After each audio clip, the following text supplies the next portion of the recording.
Quand nous sommes enfants, nous aimons nous faire peur. On aime que l'on nous raconte des histoires qui nous tiennent éveillés le soir. Et puis, quand on grandit, on se demande d'où vient cette légende.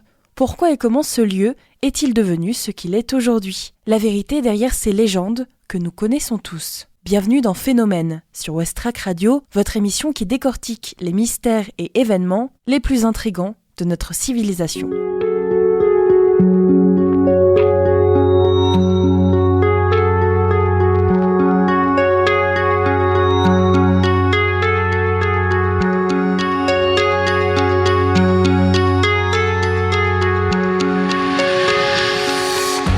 La plupart des phénomènes que nous connaissons aujourd'hui sont issus de faits réels et avérés, étudiés par la science, la police ou des membres du parapsychologique. Dans les précédents épisodes, nous avons notamment étudié le cas du loup-garou de Londres, Bill Ramsey. Certains de ces cas ont été mis en lumière par un couple bien connu dans le monde du paranormal, le couple Warren. Véritable légende ou charlatan ingénieux qui étaient vraiment Ed et Lorraine Warren. Les deux sont américains, ils sont nés dans les années 20, passionnés de phénomènes qui défient l'imagination. Lorraine Warren, de son premier nom, Lorraine Rita Moran, née en 1927 à Bridgeport dans le Connecticut. De famille religieuse pratiquante, elle étudie dans une école catholique. Son don de clairvoyance se développe par des apparitions de lumière étranges. Un jour, la jeune fille se confesse à l'une des sœurs de son école. Elle se fait par la suite exclure de l'institut et décide donc d'enfouir ses visions à tout jamais. Lorraine avait par ailleurs affirmé « Je n'ai jamais voulu être différente, j'ai toujours voulu rentrer dans le moule ». De son côté, Ed Warren, de son vrai nom, Edward Warren Miney, né en 1926 dans la même ville du Connecticut. Pour lui, ce ne sont pas des dons, mais bien un traumatisme relié à son enfance qui le plonge dans l'occulte pour le reste de sa vie. En effet, de ses 5 à 12 ans, le petit garçon vit avec ses parents dans une maison qu'il qualifie par la suite de hantée. Portes qui claquent, odeur de putréfaction, visages étranges qui apparaissent, c'est le quotidien de Ed Warren selon ses dires. Mais son père, officier de police, n'accepte pas les divagations de son fils et lui trouve des explications plausibles pour chaque événement. Aux alentours de leurs 16 ans, Ed et Lorraine se rencontrent. Ils se lient d'amitié, puis tout doucement se rapprochent l'un de l'autre. Un an après, Ed Warren s'engage dans la marine et lors d'un congé, il demande la main de Lorraine. Après son service, Edward intègre un institut d'art. Mais 2 ans après, il estime mieux savoir peindre que ses professeurs et décide de vendre ses peintures au public.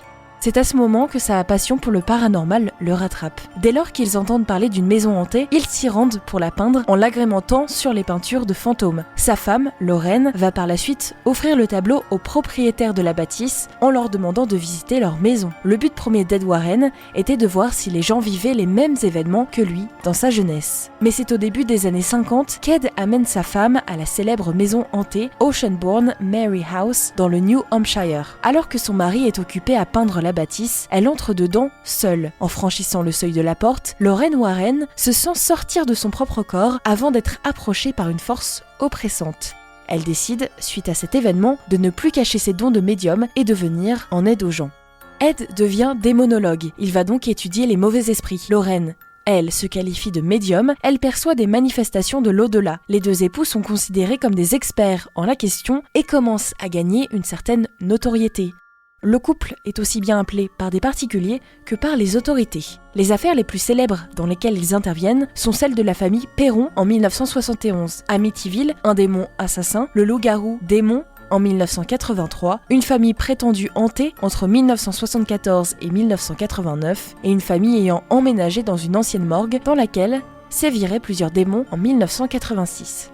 Après plusieurs cas, les Warren deviennent rapidement connus médiatiquement. De plus en plus de personnes les contactent et pour chaque visite de maison hantée, les Warren ne demandent pas à être rémunérés. Ils réclament seulement les remboursements des frais engagés comme les billets d'avion et les nuits d'hôtel sur place. À leur arrivée, le couple visite la demeure avec les propriétaires ou les locataires qui leur expliquent les événements passés. Ensuite, le couple leur demande de quitter les lieux pour quelques heures, voire quelques jours. Lors de ce laps de temps, Edward Warren a le temps d'enquêter sur la maison et surtout de provoquer les esprits pour les pousser à apparaître. De son côté, Lorraine tente de localiser les entités en se rendant dans les lieux les plus sombres.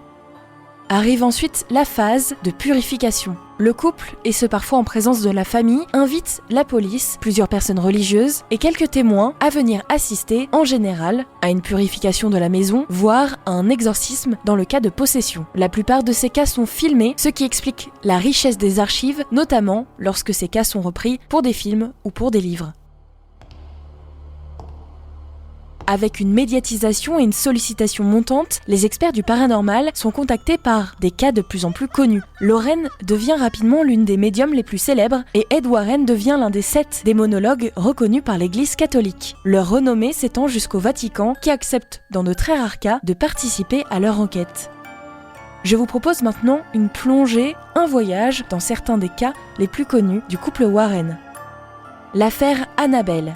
Acheter des objets vintage ou de seconde main peut être régulièrement une mauvaise idée, d'autant plus lorsqu'il s'agit d'une poupée maléfique. 2 colocataires américaines l'ont malheureusement appris à leurs dépens en rapportant chez elles une vieille Raggedy Ann, une poupée de l'époque. Rapidement, elles se sont rendues compte que ce qu'elles pensaient être un objet innocent était en réalité possédé par un esprit maléfique d'une petite fille de 7 ans nommée Annabelle Higgins, qui donnera donc bien sûr ensuite le nom à la poupée. Sur place, les époux Warren ont béni l'appartement avant d'emporter la poupée. Celle-ci repose encore aujourd'hui dans le musée de l'occulte installé derrière la maison de Lorraine Warren. Le cas de l'effrayante Annabelle est très complexe. Nous aurons peut-être l'occasion dans un prochain épisode de nous attaquer à cette histoire.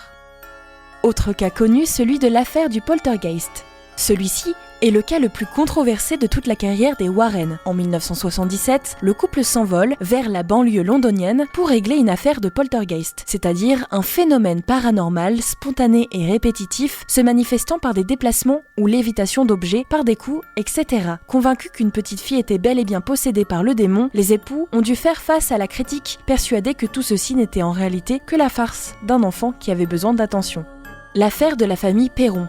Tout commence en 1736, lorsqu'une certaine Bathsheba Thayer emménage avec ses 4 enfants dans une grande maison d'Harrisville à Rhode Island. Considérée comme une sataniste par les habitants de la ville, elle aurait assassiné 3 de ses enfants avant de se pendre au fond de son jardin. Quelques années plus tard, Roger et Caroline Perron s'y installent avec leurs 5 filles. Ils ne connaissent évidemment pas le passé de leur nouvelle maison. Rapidement, un esprit prend la possession des lieux. La personne la plus visée était la mère de famille, au point que cette dernière décide d'appeler les Warren. Malheureusement, leur présence ne fait qu'aggraver la situation. Le couple a par la suite été prié de quitter les lieux sans avoir jamais pu résoudre le problème. Le cas de l'homme loup-garou. Nous avions déjà consacré un épisode à cette affaire. Si vous souhaitez connaître les détails de cette enquête, je vous invite à vous rendre sur le site de West Track Radio et de chercher dans l'onglet « Phénomène ». Bill Ramsey était un garçon comme les autres. Il aura fallu attendre qu'il souffle ses 9 bougies pour qu'il commence à manifester un étrange comportement. Adulte, il expliquera être possédé par un démon loup-garou. Une fois marié, il fera face à d'innombrables cauchemars et développera des comportements inhumains. Après avoir attaqué l'un de ses amis dans une voiture, il sera interné pendant plusieurs années dans un hôpital psychiatrique. Les Warren, qui avaient eu vent de cette affaire, se rendent à Essex en Angleterre, accompagnés d'un prêtre. C'est là qu'il pratique un exorcisme. Ce dernier a été filmé et une poignée de vidéos serait disponible sur internet. Bien que vivement critiqués pour se faire de l'argent sur le dos de personnes effrayées, les Warren ne faisaient pas de bénéfices sur leur enquête. Alors pour pouvoir continuer leur activité, le couple donna des conférences ainsi que des interventions à la télévision. L'argent récolté leur permettait de bien vivre dans leur maison du Connecticut. Les époux gardaient au sous-sol tous les objets occultes qui avaient servi de porte pour les démons ou esprits qu'ils avaient traqués. Un jour, ils décidèrent de rendre l'accès payant et de le transformer en musée. Aujourd'hui, The Warren's Occult Museum est toujours béni une fois par semaine par un prêtre, mais est aujourd'hui fermé au public. L'une des pièces les plus effrayantes de ce musée reste la poupée Annabelle. Lorraine disait donc toujours garder les yeux baissés quand elle passait devant la poupée et ne la fixait jamais. Un jour, un couple visitant le musée aurait tapé contre la vitre de Annabelle pour la provoquer. On raconte qu'ils auraient eu un accident en rentrant chez eux et seraient tous deux morts. C'est pourquoi Lorraine n'interagissait jamais avec la poupée. Après avoir vécu une vie mêlant l'aide et les critiques, Ed Warren fait un AVC en 2001 et doit renoncer aux enquêtes. C'est en 2006 que le démonologue décède, laissant sa femme gérer seule le musée avec leur fille Judy, son gendre et son neveu. La médium poursuit sa mission comme le voulait son défunt mari. Mais quelques années plus tard, elle ne trouve plus la force d'affronter les ténèbres et ne répond plus qu'aux lettres et aux appels téléphoniques. Lorraine Warren s'éteint quant à elle dans son sommeil en avril 2019 à l'âge de 92 ans.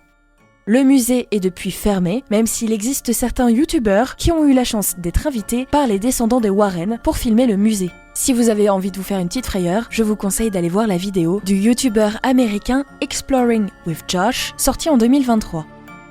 Encore aujourd'hui, des doutes quant à l'authenticité de leur démarche existent. Pourtant, de nombreuses archives et témoignages attestent l'authenticité des enquêtes du couple Warren.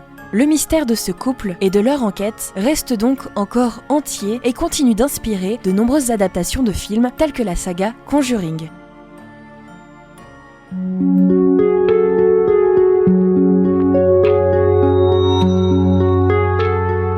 Merci d'avoir fait ce voyage avec moi. Je vous emmène prochainement à la rencontre d'autres phénomènes sur Westrack Radio.